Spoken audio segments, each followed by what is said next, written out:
Yo, what's up, everybody? Lives a man, dies a man, become a man. Yamatodamashii, Enson and Inoue this. Okay, so this next episode, we're going to be talking about my week. I had a real busy week. Started off with, Tenshin Takeru fight, and then I had a trip up north and, training and the fight announcement. So stay tuned and check it out. Right on.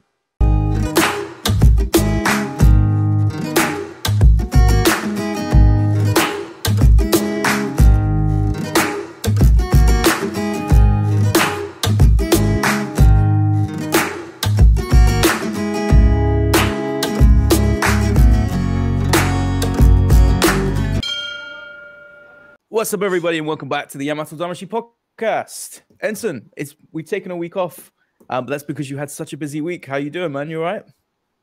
Good, man. I don't know. Can you notice? Am I any more tan, man? You I was in the sun all day on the weekend, man. But yeah, we'll start off with the fights, yeah? Yeah, so, I mean, that's what I thought we'd do for this episode. We run down the busy, crazy week that you had. So, I mean, it all kind of kicked off, right, on Sunday with the match. And I was really curious to get your impressions of the fight between Tenshin and Takeru and how you saw it going. Underestimated Tenshin's speed, man. Fuck. That jab, man, was amazing. I think that was pretty much the root of the problem. His jab was so fast that Takeru just couldn't get set. He literally popped him with some numerous jabs. Or Takeru would actually want to start something, but before he even starts, boom, he had to reset. Yeah, I've never seen Takeru being dominant like that in a long time. Yeah, people seem surprised, right? I think maybe because Tenshin had that Gomi fight, the exhibition bout on New Year's Eve, and people kind of were like, whoa, what's this? Doesn't look quite all that. And then this performance looked pretty amazing, to be honest. So, yeah, but honestly, I'm really not sure if it's cut out for boxing, man, because you're talking about specialists with the hands, man. So, I mean, I've seen some YouTube stuff about boxers analyzing him and saying that, yeah, he can be a world champion and stuff. But I'm sure they probably have a better prediction than me. But I just, I used to love watching boxing. Before I started MMA, I was like a huge boxing fan. In Hawaii, they always had Thursday night fights, and I would watch that. Even if there was no known fighters, but I would just love watching boxing. So I just totally respect the art, understand that when you're dealing with guys that have been training just their hands for so many decades, that's a whole different beast, man. You figure MMA fighters train hands, knees, elbows, kicks, takedowns, throws, submissions, chokes. You're talking about a whole array of things that you got to divide your time to study. And these guys are training their hands when you train your hands. You're training their hands when you train your kicks. You're training their hands when you train your elbows. You know what I mean? It's like, fuck, man. They're like so diverse. I mean, so perfected the hands. I mean, as good as Tenshin looked against a boxer his size, is going to have his speed with the quality time that he's had just training only his hands. I just don't think it's gonna depend on how Tenshin can adjust and improve. I don't think has what it takes right now, in my opinion. So, I also thought Takeru was gonna win. So, so much for my opinions. Yeah, it was cool to see how much the fight meant to those guys. There was tears after the fight, and going into the fight, they said how much it meant to them, to the point where they were talking about death, being the alternative fight to the death, which was you never hear it nowadays.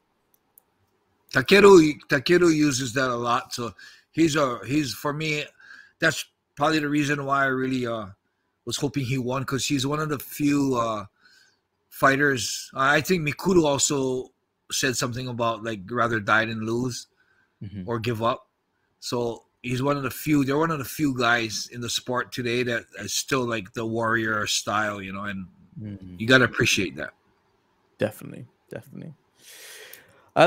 So your busy week was also jetting around all over the place, all over Japan anyway, at least. So you went to Osaka on Monday, right? Yeah, so Monday I jumped on the bullet train and pretty much came back the day I went down. So I went down I had to leave at like 8 in the morning. It's like a 3.5 hour Shinkansen bullet train ride. So I got there and I had to meet up at 12. Met up at 12. I had a couple magazine interviews and then a big press conference for MMA event that we're trying to start up. Nice. So it's actually one of the boxing guys wanted me to collaborate with him. And because he's a boxer, it'd be kind of weird that he's doing an MMA event. So he wanted to use me, and I support it. I'm getting paid a good guarantee. Every time I go to Osaka to see them or do a press conference, I'm getting paid a guarantee on that too. So the money's good, and we're starting a new event, so nice. It's exciting. So yeah, so I went up there, fucking 12 different media there, newspapers, television. Of course, there's so much internet media now. Yeah. So there was like 8 different Yahoo News, all these big news stations. Nice. And crazy, man. I mean, after the press conference done, within the hour, there were like internet posts coming up all over the place. Yeah. So is it? So, yeah. Is it MMA or is it boxing or is it both? MMA. MMA. MMA. 100% MMA. Yep. So new promotion. Yep. And then it's gonna have Pride rules. Ooh, nice. We're gonna keep it real old school Pride rules. It's gonna be shorter rounds because we want to try and promote more street fighting. And we're gonna, I want to emphasize it's not about winning and losing. It's more about the name of the production is Spirit. Yeah. So it's about showing your spirit. I want to eventually be able to get more sponsors and give out bonuses to people who show their spirit, not the ones who win or lose. Nice. So yeah, it's kind of like an old school event starting up and trying to just produce the fighters that fight with their heart. Well, yeah, so it'd be interesting, man. So September 4th. Wow. We're having the first event. It's going to be a closed event. Okay. It's only going to be open to sponsors. So kind of interesting. Yeah. Sounds like cool. Is it going to be recorded and put out anywhere at all? Or is it still early days? Oh shit, I never thought of that. Yeah, we're probably going to set something up like that to have the date on it and have it, be able to, I don't know, maybe we can do it on our YouTube channel. Yeah. Sounds good, man. Exciting times. Yeah, you have to keep all the listeners, all the viewers posted on what happens next with Spirit, because that's exciting, man. Whole new promotion in Japan. Okay. Yep. So that was Osaka, right? And then you traveled all the way back home. And then what were you up to Tuesday? Was Tuesday a training day? Yeah, so Tuesday we had TSUYOSHI'S training. Nice. So we had the training in the evening. Yep. So it was good training. And then I got back and took off that night at like 10 at night. Oh, to Niigata. Yes. So I had to take off to go to Niigata because the koi farm, the Matsuda koi farm that I'm close with, they were doing the pairing. So what they're called is pairing, is where they pair the male and females together and hope that they spawn. So what they do is we match the male and female. Oh well, what we had to do was we had to we'll probably be posting these shots or videos, but we had to there was a big concrete pool, and we had to section it off into, we were going to put 5 pairs together. So we section off into 5 pairs with this. It's like a white sheet. And the white sheet is good because what happens is the eggs don't fall through the sheet. We also put in these green, artificial grass where the kois will lay the eggs. And what happens is we pair them in the morning. We built those sectioned off places. Then after it's ready, we pair them. We throw them in the little sections. And the kois, what happens is when the temperature drops, at night is when they spawn. Okay. So that night that we put them in, it was a little warm, so we're kind of skeptical about this possibility that they might not spawn today. So we're hoping, okay, maybe not. So in the morning we went and checked, and lo and behold, there's 2 pairs that spawned. So what we did with that was we had to remove the parents out because they start eating the eggs. Oh, savages. Yeah, so we moved them out, and then we're gonna have to leave them. They wanted to leave them over another night, the other 3 pairs, and see if they spawn. And I think that was last night. Oh, yeah, that was last night. And the temperature dropped last night, so I haven't got in touch with them because I left. I had to come back for training.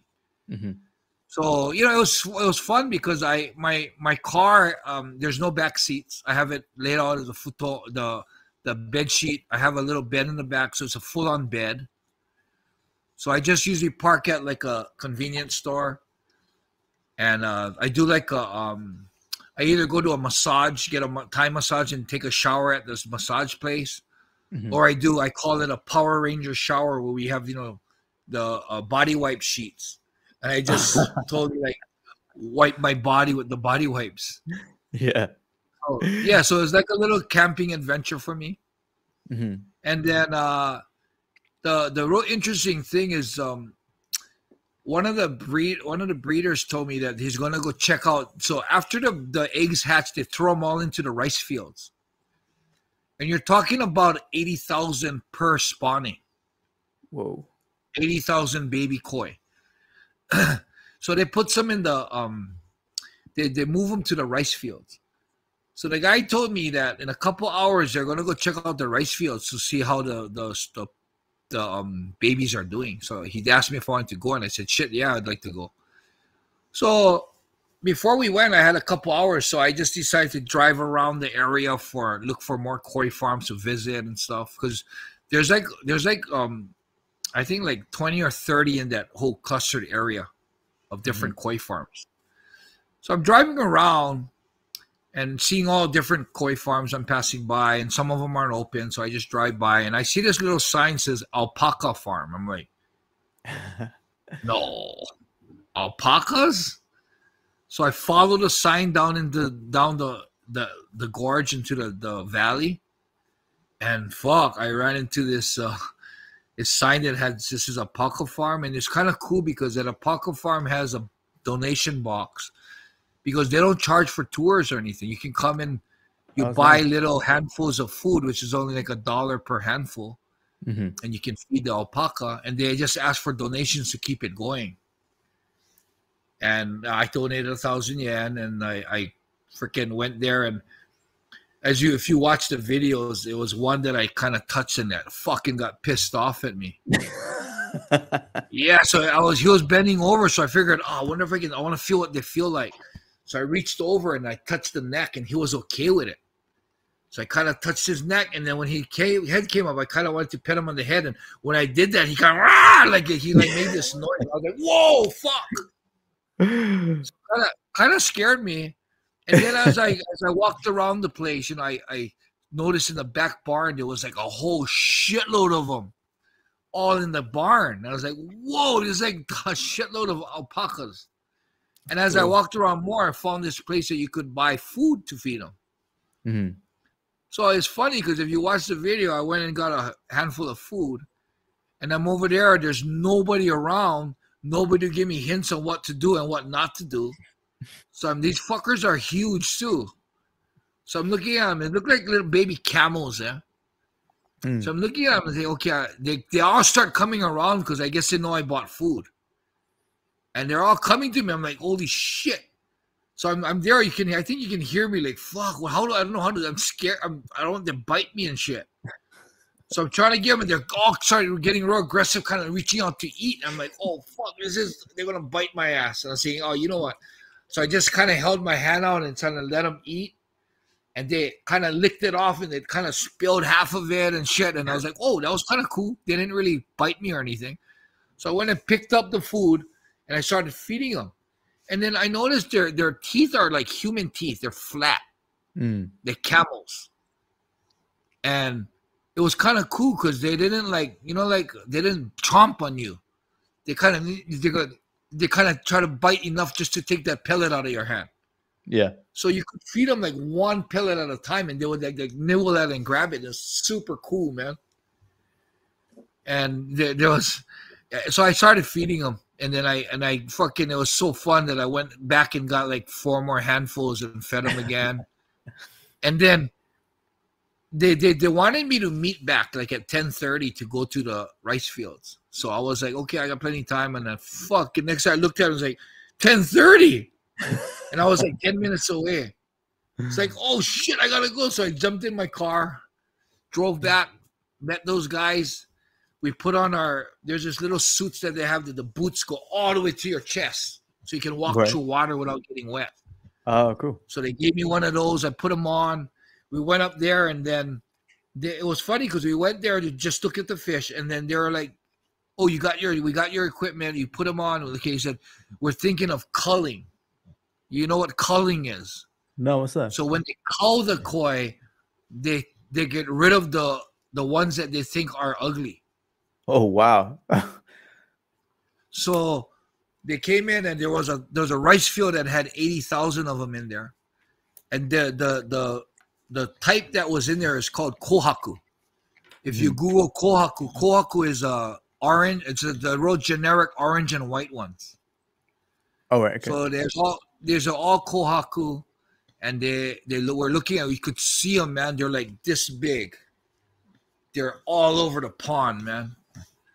So they're looking at it, and they're kind of debating, like, okay, because the kois will be changing colors until their second year.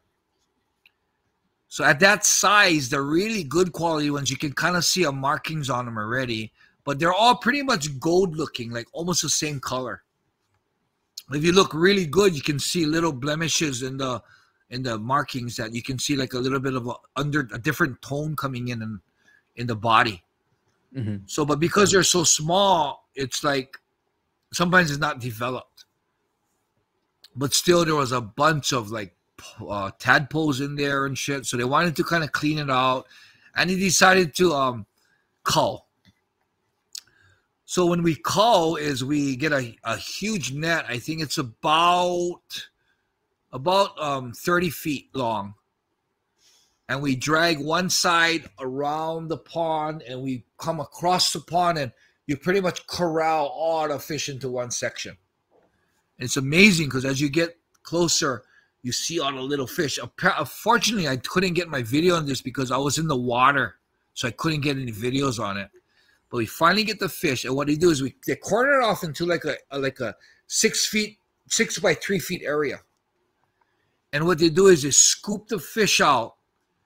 And what they do is of course the frogs and the tadpoles, they throw them all out, throw them on the road, and then they start the fish. There's 80,000 of them, so they want to cull a lot and get rid of the ugly ones. Yeah.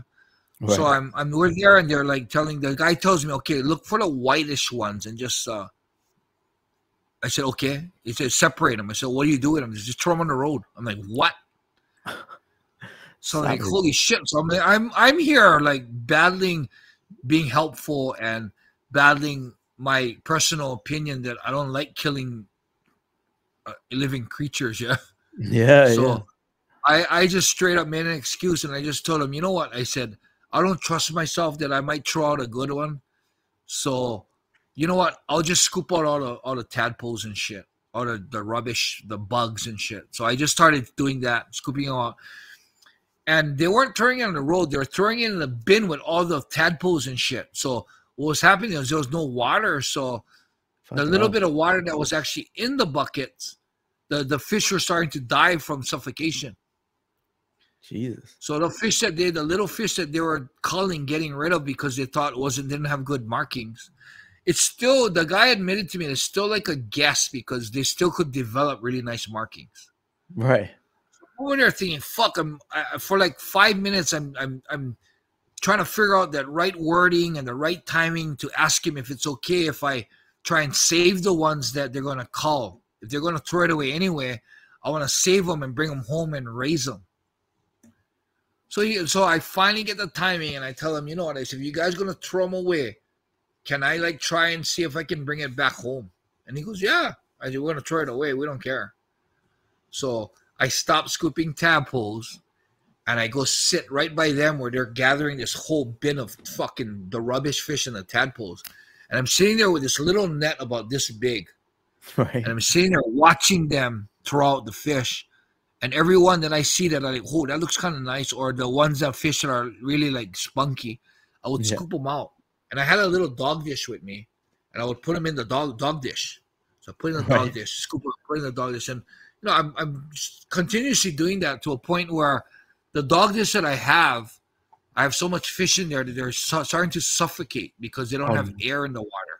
Right. So what I do is I'm sitting there. When I see them start coming up for air, I start get rid of the old water. I would get up, walk back into the rice fields, put that thing in the water, suck up new water, and they'll be fine for like 10 minutes. Right. So I figured I grab about 20 or 30 of them, and and I noticed that one of the guys when he was culling, he was being real lazy, and he was like, if there was like say 80 tadpoles in one, and they had like 2 or 3 fish, instead of, it's hard to just get the fish out, he would just fucking just dump it.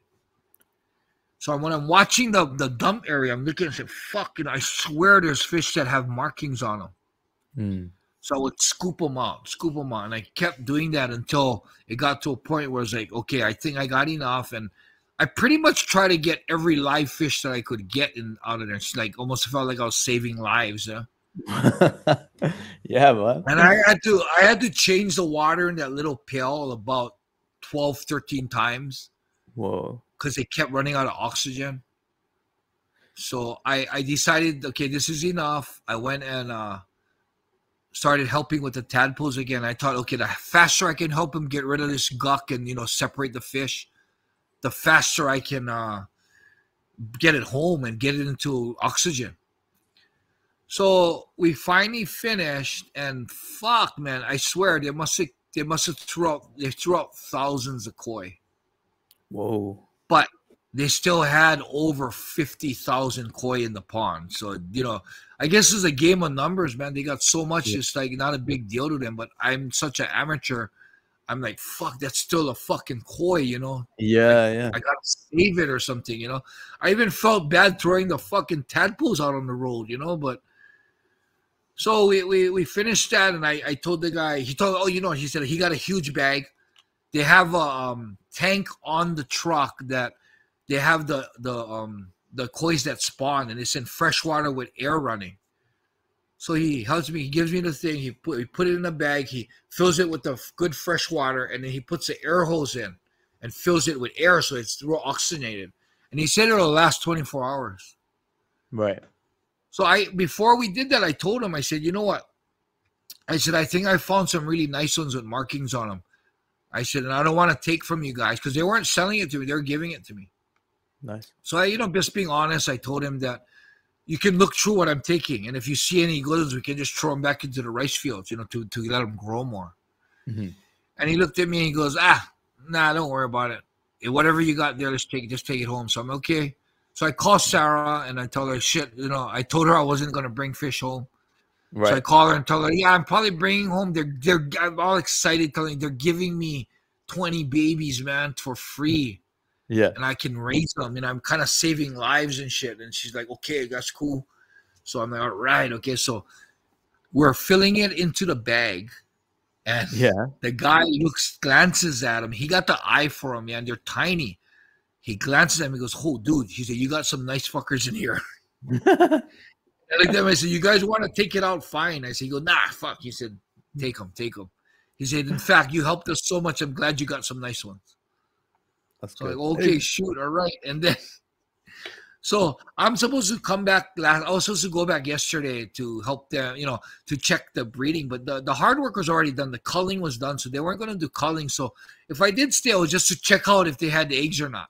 See how it went, yeah. So I kind of decided that, I got these fish now. I got to get it back. I got to train. We had training today with Tsuyoshi, so I wanted to maybe get good rest. Mm-hmm. So came back. I set it up. I'll send you a picture to post on this episode. But I got a picture of all the fish when I fed them. They're so small they don't eat food. So what I was doing when I first had the fry was they eat egg yolk. So you hard boil the egg and you kind of make the egg like almost like the particles are so small. It looks like you're just fogging the water. Yeah, yeah. They eat that. That's the food they eat. So I told the guy, I said, they asked me if I have food. I said, well, I will make egg yolk. And he goes, oh no, we'll give you some chum, they call it. And it's like this fine powder. Right. He said, this is chum. He said, this is best for them. They'll grow big fast. I'm like, oh, fuck, shoot. I said, how much? He goes, nah, we'll give you we got so much, we'll give you some. So he gave me a huge bag of chum. That's awesome. Yeah, so I fucking so stoked. I go back and set it up, put it in, everything, and decide to take a picture and try and count them. And I think I got over 150. No. You said 20.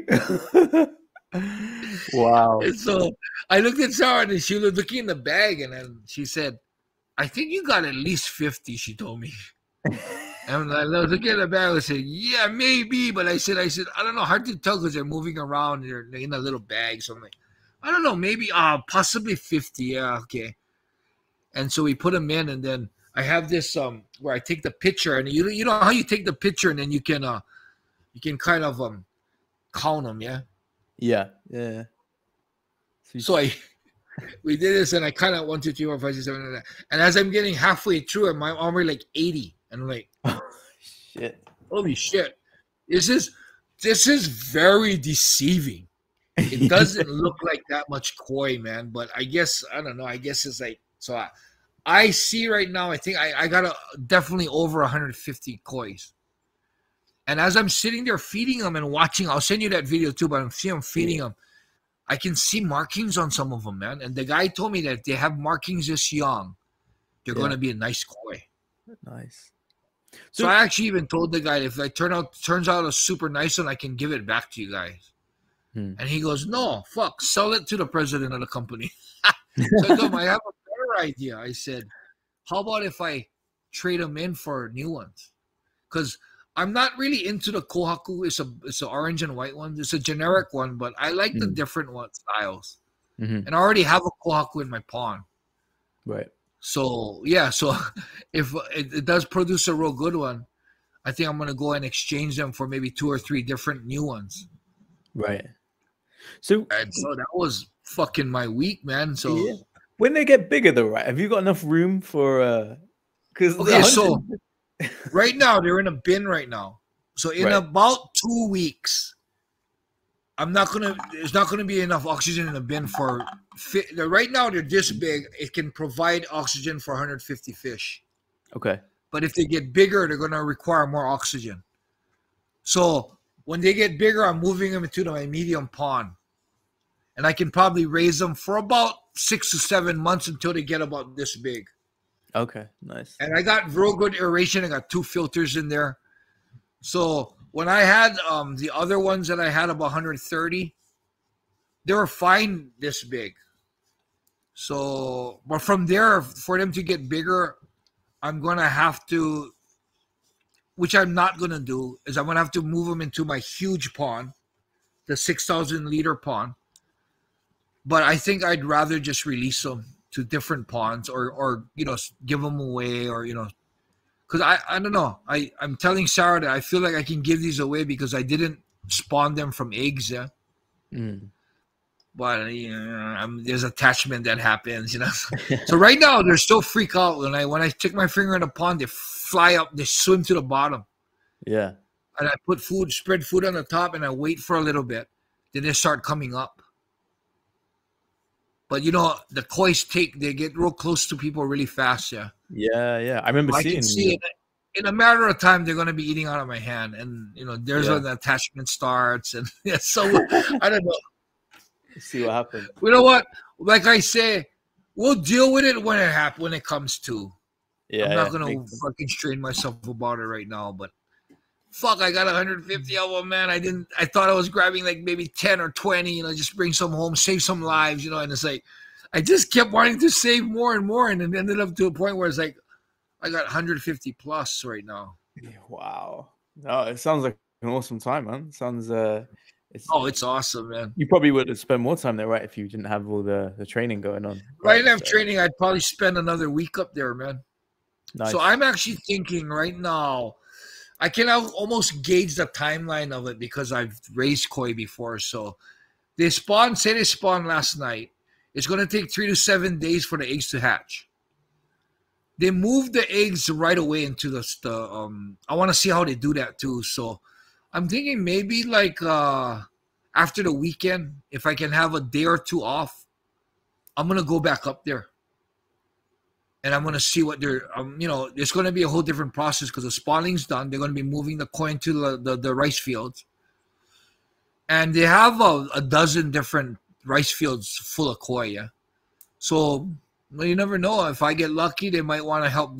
So, when one person extras there is so much more help. Mm-hmm. So, if I'm there, they make me do all the hard work where I start dragging. The net gets real heavy because you're talking about like 30 feet of netting. Mm-hmm. And there's lead on them to keep the bottom down so the fish don't get away in the bottom. So you got to drag it around the whole pond. So they made me do all that. And I'm cool with it, man. I got a good workout. I got a good sweat. These guys are all like, there's a picture that I send you that we're taking a break under a tent. And I'm like the young kid there. I'm the young boy. And, they're like 67, 70, 80 plus, yeah. Wow. They're all so old cool. timers. Yeah, they're all old timers. So, yeah, so it's kind of cool. Like, I'm the learning young boy there. Yeah.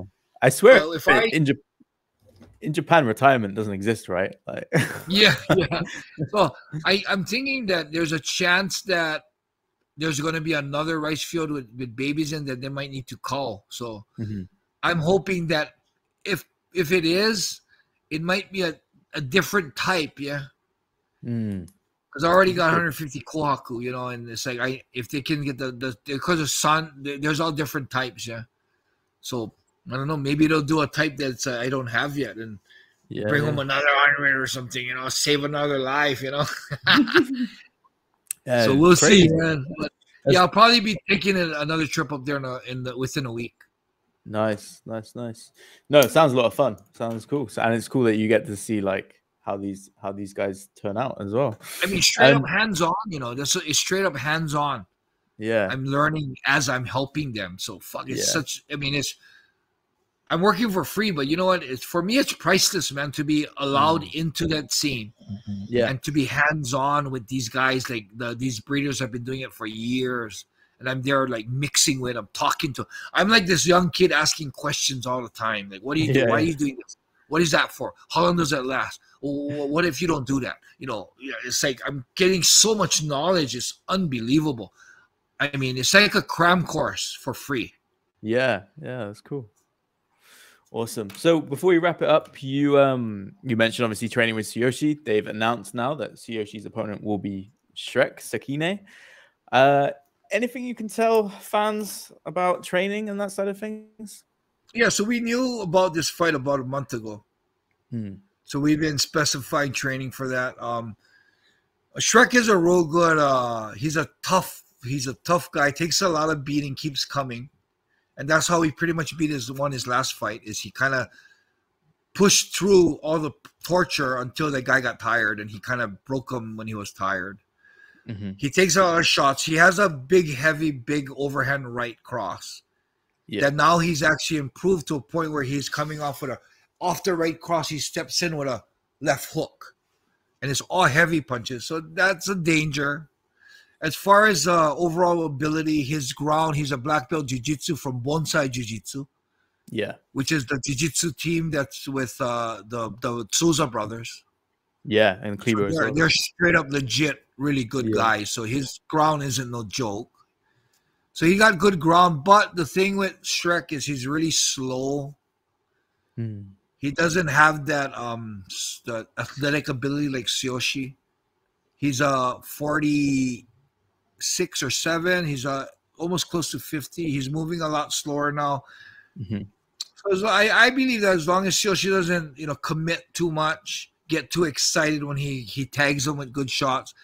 So our whole game plan now is not, we want to knock him out, but we're not going for a knockout. We're going to go for the damage. So that way, when you're punching, if you're throwing a right cross to damage somebody, it's going to be like an arm punch, a boom, boom. So that way, Tsuyoshi will stay balanced. He won't commit his weight and go whoom for the knockout. It's going to be like a whoom, whoom, whoom, So he's going to always stay balanced. If Tsuyoshi doesn't commit his weight, Shrek's not going to take him down. He's too slow. Shoshi's explosive and fast. So, we're going to damage him. We're going to damage him. Try and stay off the ground and damage him until I see that he's broken. Then I'm going to give Shoshi the move to fucking go in for the kill. Nice. Definitely. Shoshi not only has to win this, he has to destroy Shrek. I think he's got to get a good performance, right? I mean, he looked really good against Saint, but Shrek's obviously got the name value compared to where Saint was kind of a bit out of the blue in terms of opponents, right? So Saint was a lot more dangerous standing. Yeah, he had that huge knockout in deep. Didn't he? Saint could hit. Saint was faster. Yeah, Shrek slow. Mm-hmm. The only thing Shrek has is he gets hit a lot. So he gets the opponent excited about a knockout, and then a lot of them go overboard and blow their wad. Mm-hmm. Mm-hmm. So we're definitely not going to do that. Nice. Okay, I got to keep Shoshi calm. Remember, the objective is to damage. Damage is going to be damaged to a point where it's going to break, and then you finish it off. Nice. Does he have any sort of future ideas of what other fights he'd like to do, or is he just focusing on this fight right now? Well, in Japan, if he beats Shrek, is pretty much there's no one else to fight in Japan. His contract ends in RIZIN on the end of the year.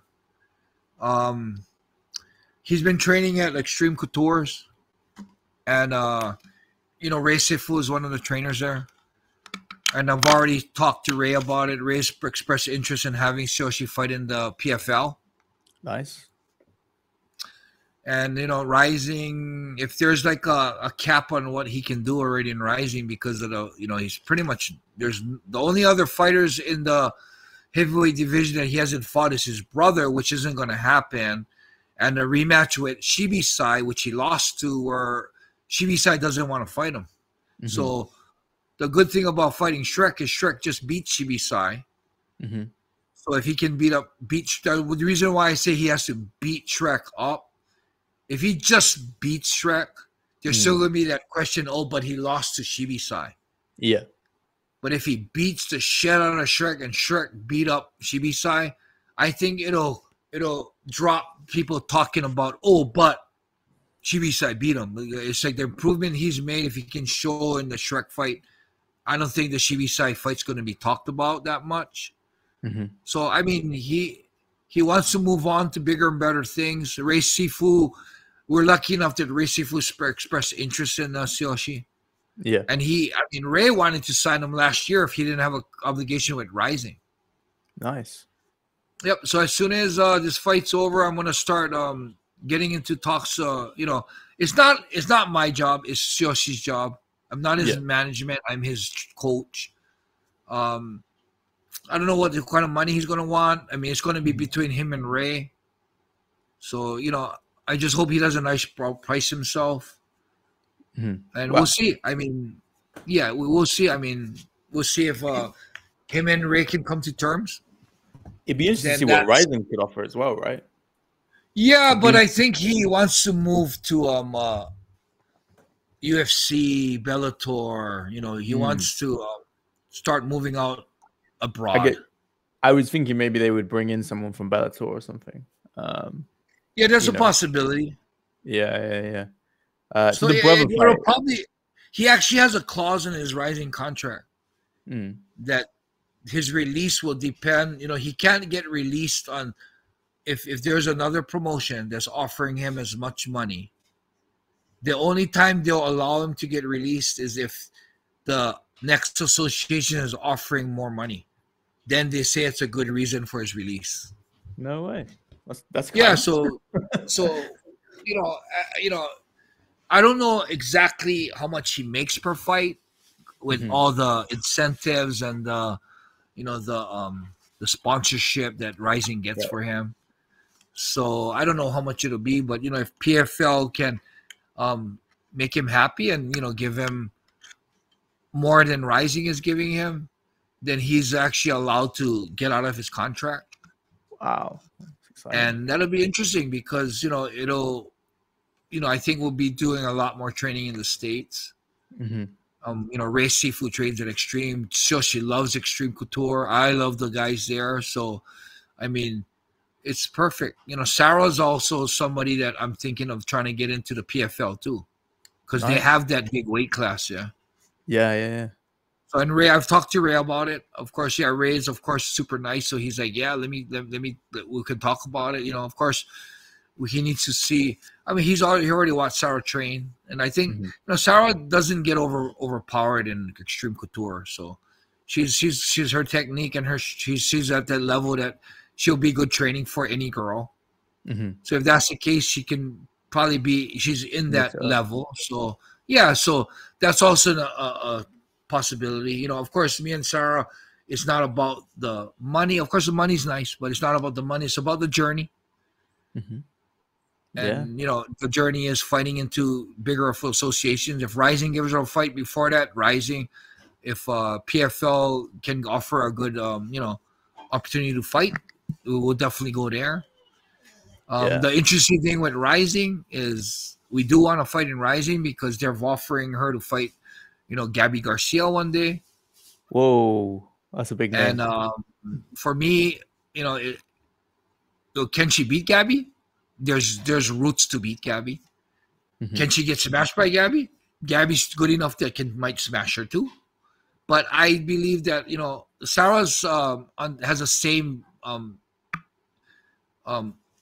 belief as me that when nowhere in the world are you going to ever be able to do something like that. I mean, you got guys that look at Gabby and say, "Fuck that." Yeah. So, I mean, when are you going to ever get a chance to test somebody that much bigger? Like I think in the States it's illegal, right. If it's over like a certain amount of weight over each other, it's not legal. It's considered dangerous, Japan don't give a fuck, so it's kind of good, man. Yeah, so it's kind of good. So it's interesting. So I would never push Sarah into doing something that she didn't want to do. But when I talk to her, she shows a lot of interest in it. Wow. Yeah, and she's been out of the ring for 3 years, so it's not something as a coach that I would want to see her jump into right now. I mean, Sakaki Bada offered it to her, or offered it to me, and I told him that I'm game for that. Sarah's game for it, but you know what? We want to fight a fight before that, get her back in the ring, get her, get all the joints oiled, get the engine running smooth, and come on, we'll take on the challenge, So yeah, that's cool. I can't remember the last time Gabby fought. When was the last time Gabby fought? Is it long? It's been a while, because she had some problem with weight issue, Right. Where she came in like, I don't know, 30 pounds too heavy or something. Yeah. So she had to like go in the ring and apologize to RIZIN or something. I don't know. It's kind of circusy, that one, but yeah, she hasn't fought for a while. She's been doing a lot of grappling tournaments, so yeah. Okay. Wow, that's crazy. So much news on this podcast for especially the JMA fans. But yeah, wow, exciting times for both Sarah and Tsuyoshi. But yeah, I'm looking forward to seeing that fight. It's the end of July, isn't it? I think it's the 31st on a Sunday. So, 31st, yeah. Yeah, nice. Awesome. Any parting words before we wrap up this episode? No. We got a lot of good guests lined up coming up. But we're actually talking with Saliva Atisanoy, also known as AKA Konishiki. One of the first non-Japanese foreigners to actually break into the Ozeki rank, which is next to the grand champion, the second highest rank in sumo. So he's agreed to come onto the podcast anytime. You know, we got one of my old training partners, Milkerman and Boosin. We got, you know, George Soperazovas coming up next week. So a lot of good guests lined up. A lot of good topics. Of course, the next one on my timeline is Frank Shamrock. We're trying to get a hold of him to see what he's doing. So keep tuning in. Make sure you, you know, I'm going to make an ending, but still freaking subscribe and like, you know, the same old shit. Same old shit. Like and subscribe because it's the thing to do. Yep. Thanks everybody for watching, and yeah, peace out. All right, how was that? Pretty good. A pretty exciting week I had. Kind of tired. Good stuff, good fights, good training. Checking out the koi, alpacas, super awesome. We'll have a lot more of this kind of stuff. We're going to have new guests coming up. You know, George Soteropoulos talking maybe with Malcolm and Boosin. Trying to reach out to Frank Shamrock. So stay tuned, subscribe, and like. Right on. Thanks you, everybody.